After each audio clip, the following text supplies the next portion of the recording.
दोस्तों नमस्कार। आप देख रहे हैं सत्य हुंकार में आपके साथ सत्यपाल। धीरे धीरे 2024 जा रहा है और 2025 का आगमन हो रहा है। 2025 के आने के साथ साथ राजनीतिक परिस्थितियां भी बदल रही हैं और खंभों के ऊपर लगे बोर्डों की तादाद बढ़ने लगी है, क्योंकि लोकसभा के बाद विधानसभा और विधानसभा के बाद अब फरीदाबाद नगर निगम चुनावों का वक्त आ गया है। हर एक दिन एक नए प्रत्याशी का आगमन हो जाता है और लगातार राजनीतिक परिस्थितियां, राजनीतिक समीकरण बदल रहे हैं। टिकट की जिद्दोजहद भी है, विशेषकर भारतीय जनता पार्टी को लेकर टिकट की बड़ी दावेदारी की जा रही है। और इसी खोज खबर में हम वार्ड दर वार्ड लोगों से बात कर रहे हैं, समझना चाहते हैं कि आखिर आपके वार्ड का पार्षद कौन होगा, आपके विकास और आपके मुद्दों की बात कौन करेगा। आइए इसी कड़ी में ले चलता हूं आपको वार्ड 25। वार्ड 25 से लगातार चर्चाओं का दौर चल रहा है और माना यह जा रहा है कि टिकट बदला जा सकता है। अगर भारतीय जनता पार्टी का टिकट बदला जाएगा तो मजबूत दावेदार कौन होगा। इस कड़ी में आज जो मेरे साथ मौजूद होंगे मेहमान, वो है सुमन चंदेल। सुमन चंदेल के बारे में मैं आपको बता दूं, सुमन चंदेल भारतीय जनता पार्टी के पुराने कार्यकर्ता हैं और उनके पास अलग अलग पद भी रहे हैं। भारतीय जनता युवा मोर्चा के जिला महामंत्री भी रहे और भी अलग अलग हैं, कुछ उनसे भी समझेंगे। आइए सबसे पहले स्वागत कर लेते हैं। सुमन जी, आपका बहुत बहुत स्वागत है सत्य हुंकार। बहुत बहुत धन्यवाद सतपाल जी आपका। चुनावों का सिलसिला एक बार फिर शुरू हो गया। जो सुमन चंदेल दूसरे लोगों को चुनाव जिताने की बात करते थे, आज खबरें हैं कि वो खुद चुनाव लड़ना चाहते हैं। क्या सच्चाई है? देखिए सतपाल जी, आपने बिल्कुल सच्ची बात कही कि दूसरे को जिताने के लिए तैयार रहते थे। इस बार भी मेरी पत्नी चुनाव में है, तो प्रत्याशी तो मैं खुद नहीं हूँ। इस बार भी पत्नी को जिताने का प्रयास करूंगा और क्षेत्र में फिर जो विकास की गंगा है उसको बहाने का प्रयास करूंगा। जब भी जिसके साथ रहा मैं बड़ी मजबूती के साथ रहा और इस बार पार्टी ने मौका दिया तो अपनी धर्मपत्नी के साथ क्षेत्र में जाएंगे, मजबूती के साथ काम करेंगे। सीधा सा सवाल अगर हम लें और समझें राजनीति को, आप पुराने राजनीतिज्ञ, आप अच्छे से राजनीति की उसको समझते हैं। सबसे पहली लड़ाई हो रही है टिकट को लेकर के जी। दूसरी लड़ाई हार जीत को लेकर के होगी। वो जब टिकट मिलेगा, कौन प्रत्याशी होगा, उस पर बात होगी। पार्टी आपको टिकट दे, आप ऐसा चाहते हैं जी, तो पार्टी आपको टिकट क्यों दे? देखिए सतपाल जी, पार्टी को किसी न किसी व्यक्ति को चुनाव लड़ाना है और प्रत्याशी आएगा भारतीय जनता पार्टी से। मैंने निरंतर 2009 में मेरे चाचा ने और यहाँ के पार्षद ने, जो वर्तमान में पार्षद हैं, और कृष्ण पाल गुर्जर ने मुझे 2009 में कांग्रेस से भारतीय जनता पार्टी में लेके आए और उसके बाद मैं लगातार भारतीय जनता पार्टी में रहा, पार्टी के लिए काम किया और निरंतर प्रयास किया कि पूर्वांचल, जिस वर्ग से मैं आता हूँ, यहाँ के लोगों को भारतीय जनता पार्टी के साथ जोड़ा जाए। और इस कड़ी में मैंने रात दिन मेहनत करी और एक बहुत बड़ा आधार नहर पार भारतीय जनता पार्टी का मैंने पूर्वांचल के लोगों के साथ जोड़ के मजबूती देने का काम किया। अब हर व्यक्ति चाहता है कि राजनीति में किसी न किसी उद्देश्य के साथ आता है और मेरे यहाँ के लोग थोड़े से पिछड़े हुए हैं राजनीतिक क्षेत्र में।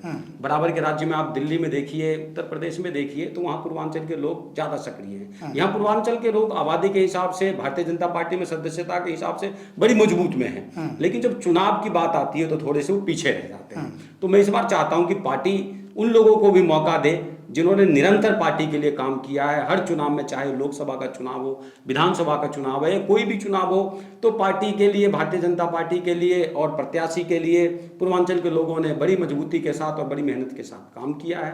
तो इस बार पार्टी अगर चाहेगी तो मैं जरूर चुनाव लड़ूंगा, अपनी धर्मपत्नी को चुनाव लड़ूंगा और क्षेत्र के लिए जो विकास की बातें हैं उन पर चर्चा करूंगा, लोगों के सुख दुख का साथी बनने का काम करूंगा। सुमन चंदेल जी, आपको लेके राजनीतिक गलियारों में बड़ी चर्चा रहती है कि 4.5 साल तक तो सुमन चंदेल नाराज रहते हैं और जब चुनाव आता है और जब बड़े नेताओं का या उनके साथियों का फोन आता है वो फिर भारतीय जनता पार्टी के साथ खड़े हो जाते हैं। ये बात ठीक है आपको लेकर के कि जब जब चुनाव हुआ होगा तब सुमन चंदेल भारतीय जनता पार्टी के समर्थन में खड़े रहे, लेकिन 4.5 साल कहीं ना कहीं विरोध की बात करते हुए नजर आए। क्या सच्चाई? देखिए सतपाल जी, इस तरह की बातें जो मेरे विरोधी लोग हैं वो करते हैं। मैं अगर किसी प्रत्याशी से या जो जीते हुए जनप्रतिनिधि है 4.5 साल उनसे नाराज रहता हूं तो मैं सिर्फ क्षेत्र की जनता के लिए नाराज रहता हूं। मैं चाहता हूं कि अधिक से अधिक काम हो, लेकिन अधिकारी यहाँ के इतने निकम्मे हैं, उस काम में गति नहीं दे पाते। तो मेरी नाराजगी अपने जनप्रतिनिधि से हो जाता है कि भाई आपको हमने जिताने का प्रयास किया, हमारे लोगों ने प्रयास किया, लेकिन उनके काम नहीं हो रहे। मैं कभी किसी नेता से नाराज नहीं होता, अपनी पार्टी से नाराज नहीं हुआ, क्षेत्र के लोगों के विकास के लिए उनसे नाराज जरूर हुआ, लेकिन जैसे चुनाव का समय आता है मैंने कभी पार्टी के साथ गद्दारी नहीं करा। मेरे परिवार के कोई लोग ना तो नारियल के पेड़ पर चढ़ने का प्रयास किए, ना सिलेंडर उठाने का प्रयास किए। मैं, मेरा पूरा परिवार और मेरा पूरा समाज, मैं हर व्यक्ति की तो गारंटी नहीं ले सकता, लेकिन मजबूती के साथ भारतीय जनता पार्टी के साथ खड़े हुए। अगर आज भी ऐसी कोई बात आएगी तो मैं पार्टी के साथ खड़ा रहने वाला व्यक्ति हूं। इस आरोप में कितना दम है कि आपने कांग्रेस के साथ सेटिंग करने की कोशिश की, टिकट मांगने की कोशिश की कि आप हमें प्रत्याशी घोषित करो तो हम आपका समर्थन कर सकते हैं? देखिए सतपाल जी, अगर कांग्रेस की बात जो लोग करते हैं तो उनसे ये बता दीजिए कि कांग्रेस का तो प्रत्याशी नहीं था। जो कांग्रेस का प्रत्याशी था वो नारियल के पेड़ पे चढ़ गए जाके। तो कांग्रेस, और जो कांग्रेस से प्रत्याशी आए वो किसी को जानते ही नहीं थे। आजकल डाटा है, पार्टी चाहे डाटा निकलवा सकती है। अगर कांग्रेस के किसी प्रत्याशी से या कांग्रेस के किसी व्यक्ति से अगर पूरे 100 मतलब 1, 2, 3 साल के अंदर मेरी बात हुई हो तो पार्टी मुझे प्रत्याशी नहीं बनाए। मैं तो निष्पक्ष बात करने वाला व्यक्ति हूँ, मैं डर के आगे बात करता ही नहीं, बिल्कुल मजबूती से बात रखता हूँ। एक बड़ा सवाल ये भी आता है, बड़े मंत्री के साथ आप हमेशा जुड़े रहे, बड़े मंत्री डायरेक्ट सीधा आपसे संवाद भी करते थे, आप जब नाराज हो जाते आपको मनाते भी थे, लेकिन ऐसी क्या वजह हुई कि आप छोटे मंत्री के पाले में चले गए? देखिए सतपाल जी, मुझे ऐसा लगा कि इस बार छोटे मंत्री को मेरी ज़्यादा आवश्यकता है, क्योंकि क्षेत्र में एक ऐसी स्थिति हुई, एक भ्रामक प्रचार हो गया कि भाई मंत्री जी को हराने के लिए सारे लोग तैयार हैं। और मंत्री जी भी इस बार बड़ी प्यार और सम्मान मुझे दिए और चुनाव में मुझे बुलाए, मैं गया और आज भी वो सम्मान मुझे दे रहे हैं। तो मुझे लगा कि इस बार मंत्री जी का हक बनता है। और लोगों ने जो भ्रामक प्रचार किया कि भाई इस बार राजेश नागर जी के साथ हार का सामना करना पड़ा, तो मैंने उस मंच से भी कहा था कि पूरे विधानसभा में अगर सबसे बड़ी जीत होगी तो राजेश नागर जी की जीत होगी, क्योंकि राजेश नागर जी के साथ बिहार, उत्तर प्रदेश और विशेषकर कॉलोनी के लोग बड़ी मजबूती के साथ जुड़े हुए हैं। आस और उम्मीद राजेश नागर जी के साथ हैं। और ऐसा नहीं है कि मैं सिर्फ राजेश नागर मंत्री जी के साथ रहा, जब जब जो भी व्यक्ति भारतीय जनता पार्टी का टिकट लेके आया, चाहे कोई भी व्यक्ति हो, तो उनका मैंने मदद ही किया है। मंच से तो ये भी कहा गया कि एक पूर्वांचल को टिकट जरूर देंगे, लेकिन एक पूर्वांचल को, पूर्वांचली तो कई नेता यहाँ हैं, तो उसमें सुमन चंदेल ही क्यों? देखिए सतपाल जी, उस मंच से भी मैंने कहा था और उससे पहले वाले मंच से भी मैंने कहा था कि मैं ये नहीं चाहता कि प्रत्याशी मैं हूं, और मेरे भाग्य में भी सतपाल जी नहीं है, क्योंकि मेरे माँ बाप ने मेरा नाम सुमंत रखा है। और आप रामलीला देखते हो, रामलीला के बारे में परिचित हो, सुमंत मंत्री था, एक राजा का मंत्री था, वो कभी राजा बनने का प्रयास ही नहीं किया। और जब राम को वनवास हुआ तो जितने दशरथ को दुख हुआ उससे ज्यादा कहीं सुमंत को दुख हुआ, क्योंकि सुमंत अयोध्या को सुरक्षित देखना चाहता था। तो मेरे भाग्य में तो नहीं है, अगर भाग्य में होता तो ये जनरल वार्ड होता और मैं चुनाव लड़ता, लेकिन भाग्य में हो सकता है मेरी पत्नी भी हो, तो मेरी पत्नी चुनाव लड़ेगी। लेकिन ये इतना मैं मजबूती के साथ कहता हूं कि भारतीय जनता पार्टी किसी भी पूर्वांचल वाले को टिकट देगी, चाहे वो किसी भी वार्ड से दे, तो सुमन चंदेल पहला व्यक्ति होगा जो उसके साथ पैसा भी लगाएगा, समय भी देगा, गाड़ी घोड़ा भी देगा और मजबूती के साथ लड़ाई लड़ेगा। क्योंकि जब देश आज़ादी की बात करते थे तो बहुत सारे व्यक्ति थे, बहुत सारे लोगों ने कुर्बानी देश के लिए दिए, लेकिन बहुत सारे लोग ये चाहते थे कि आज़ाद भारत की जो सरकार बने उसमें मैं सम्मिलित हूँ। कोई प्रधानमंत्री बनना चाहता था, कोई कुछ बनना चाहता था, कोई कैबिनेट में रहना चाहता था। लेकिन उस आज़ादी की लड़ाई में एक भगत सिंह भी थे, जिन्हें इस बात से कोई मतलब नहीं था कि इस आजाद भारत की सरकार में कौन शामिल होगा, कौन प्रधानमंत्री बनेगा, कौन क्या बनेगा, लेकिन उन्हें मतलब था कि मैं आजाद भारत का व्यक्ति रहूं। तो मैं तो आजादी के लिए लड़ रहा हूं, मुझे इस बात की कोई चिंता नहीं कि कौन प्रत्याशी होगा, कौन प्रत्याशी नहीं होगा, लेकिन मैं अपना काम बड़ी ईमानदारी के साथ कर रहा हूं। मैं पूर्वांचल की लोगों की हक और आवाज बनने का प्रयास कर रहा हूं। और पार्षद तो एक बहुत छोटी बात है, क्योंकि मैंने उस कार्यक्रम में भी कहा था कि भाई पार्षद का काम क्या होता है। और सतपाल जी, अगर आज इस क्षेत्र में लोग पार्षद को जानते हैं तो मुझे लगता नहीं उससे 2-4-5% कम ही लोग मुझे जानते होंगे, और लोग आज मुझे भी जानते हैं। सुमन जी, एक बड़ी पुरानी कहावत है कि गुरु से कपट, मित्र से चोरी, या हो निर्धन या हो कोड़ी। आप जानते हैं अच्छी तरह से वार्ड 25 आपके परम मित्र का वार्ड है जी, और आप वहाँ से टिकट मांग रहे हैं, तो क्या ये आरोप आप पे नहीं लगता है कि आप मित्र के साथ में छल कर रहे हैं कि आप टिकट लेना चाहते हैं? आप मेरे मित्र से भी मेरे बारे में पूछ सकते हो, मेरे मित्र को भी कोई एतराज नहीं है। मेरा मित्र कहता है कि लोकतंत्र है, इसमें सबको अधिकार है चुनाव लड़ने का, सबको अधिकार है टिकट मांगने का। लेकिन मैं पूरी ईमानदारी के साथ कहता हूं कि मैं अपने मित्र से भी कई एक विषय पर नाराज रहा, और नाराजगी का कारण यह रहा कि जिन लोगों ने भारतीय जनता पार्टी के कार्यकर्ताओं को पीटा, जिन लोगों ने भारतीय जनता पार्टी को कमजोर करने का प्रयास किया, इस सरकार में जो पिछली सरकार थी उस सरकार में पूरे उन लोगों ने ही मजे लिए। मेरा सिर्फ नाराजगी उन व्यक्तियों की वजह से था मैं कभी पार्षद से नाराज नहीं रहा। मैं उन व्यक्तियों की वजह से नाराज रहा जिन्होंने भारतीय जनता पार्टी को कमजोर करने का प्रयास करा और वो इस सरकार में मौज ले गए। मित्र मित्र ही होता है और ये तो मित्रता मेरी है, कोई दिक्कत की बात नहीं है। अगर मुझे टिकट मिलेगा तो मेरा मित्र मेरी मजबूती से मुझे जिताने का काम करेंगे, उनको टिकट मिलेगा देखेंगे, उनके लिए भी काम करेंगे, कहीं कोई दिक्कत नहीं है मेरे साथ। मैं कभी किसी के साथ राजनीति में द्वेष की भावना से काम ही नहीं किया। मैं पढ़ा लिखा व्यक्ति हूँ, मैंने MA राजनीति विज्ञान से करा, मेरी बीवी इतिहास की MA की रही है, पटना महिला विद्यालय से उन्होंने MA करी है इतिहास से। तो हमें कोई दिक्कत नहीं, हम पति पत्नी बिल्कुल शांत स्वभाव के व्यक्ति हैं और क्षेत्र के लिए काम करना चाहते हैं। पार्टी का जो आदेश आएगा उस आदेश का पालन करेंगे, मजबूती के साथ रहेंगे। दल और दिल दोनों को सामान्य स्थापित करके हम चलना चाहते हैं। मित्र मित्र होता है, कोई दिक्कत नहीं। कोई ऐसी परिस्थिति बनती हुई नजर आ रही है क्या कि अब की बार ऐसा हो जाए कि मित्र मित्र दोनों आमने सामने चुनाव में हो जाएं, या कहीं सेटिंग करके आप आपसी समझौते के साथ चुनावी मैदान में? देखिए सतपाल जी, हम दोनों ही लोग पार्टी के बड़ी वफादार लोग हैं ना। अगर मुझे टिकट मिलेगा तो मुझे पता है कभी आज़ाद लड़ने का प्रयास नहीं करेंगे, और अगर उन्हें टिकट मिल गया तो मैं कभी आज़ाद लड़ने का प्रयास नहीं करूँगा, क्योंकि हम दोनों लोग भारतीय जनता पार्टी के निष्ठावान कार्यकर्ता हैं। हम उन लोगों के तरह नहीं हैं जो आज़ाद चुनाव लड़ते हैं फिर भारतीय जनता पार्टी में आते हैं। परिवार के लोग कहीं और होते हैं और फिर हम आते हैं। उनका परिवार में उनका बेटा, उनकी बहू है, वो है, उनकी पत्नी है, वो सब भारतीय जनता पार्टी के साथ है। अगर यही भारतीय जनता पार्टी का टिकट किसी तीसरे को मिल गया तो दोनों में से कौन सा चुनाव निर्दलीय लड़ेगा? देखिए सतपाल जी, ये सवाल आपके और प्रश्न बहुत कठिन है। ये तो समय के गर्भ में है कि क्या ऐसा होगा नहीं होगा, लेकिन मुझे लगता है कि टिकट हमें मिलेगा और मजबूती के साथ मिलेगा। ऐसी कोई स्थिति और परिस्थिति उत्पन्न नहीं होगी कि किसी भी व्यक्ति को आज़ाद लड़ना पड़े। मैं तो ये चाहता हूँ कि पार्टी का सही चयन हो और सही उम्मीदवार को चुना जाए और सही उम्मीदवार चुन के हर क्षेत्र की सेवा करें। वार्ड 25 में लगातार भारतीय जनता पार्टी के लोगों का शासन रहा है, चाहे पार्षद के नाम पे कह लीजिए, चाहे अब आप विधायक के नाम पे कह लीजिए, मंत्री जी तो लगातार रहे हैं। वार्ड 25 की अगर मैं बात करूँ तो वार्ड 25 में ऐसी कौन सी दिक्कतें, कौन सी समस्याएं जिनको लेकर के आप चुनावी मैदान में जनता से वोट मांगे और जनता आपको चुने? देखिए सतपाल जी, रही काम की बात, तो काम में कहीं भारतीय जनता पार्टी ने कमी नहीं छोड़ा है। पिछले 10-12 साल में काम, बहुत सारे काम हुए और बहुत सारे काम पाइपलाइन में हैं। मैं कहता हूं कि इसमें पार्टी की तरफ से कोई कमी नहीं रही। जो कमी रही वहां के निकम्मे अधिकारियों के वजह से रही कि एक सड़क के लिए हमें 3-3 बार टेंडर की प्रणाली में जाना पड़ा, और उसके बावजूद भी आप चेतर मार्केट की सड़क देखिए, चेतर मार्केट की नालियां देखिए, उनको बनवाया गया। श्याम कॉलोनी कुछ सड़कें हैं और नालियां हैं। सड़कों को मैं पूरे विश्वास के साथ कहना चाहता हूं कि 2-4-5 दिन में वहां भी काम शुरू हो जाएगा। काम में कहीं कोई दिक्कत नहीं है, लेकिन ये निकम्मे अधिकारी हैं, इनको भी ठीक करने का काम किया जाएगा।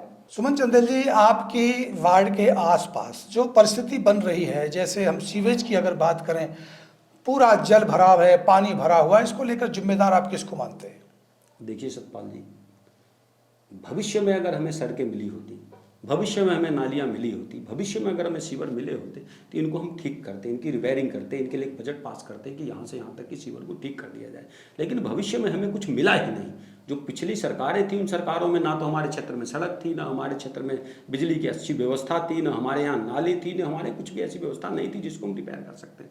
2017 में माननीय मुख्यमंत्री जी को बुलाया गया और छठ घाट पे माननीय मुख्यमंत्री जी श्याम कॉलोनी में आए, और जब उनसे हमने मांगे रखी तो उन्होंने सब विषयों को बड़ी स्वीकारता प्रदान की, उन विषयों पे काम हुआ।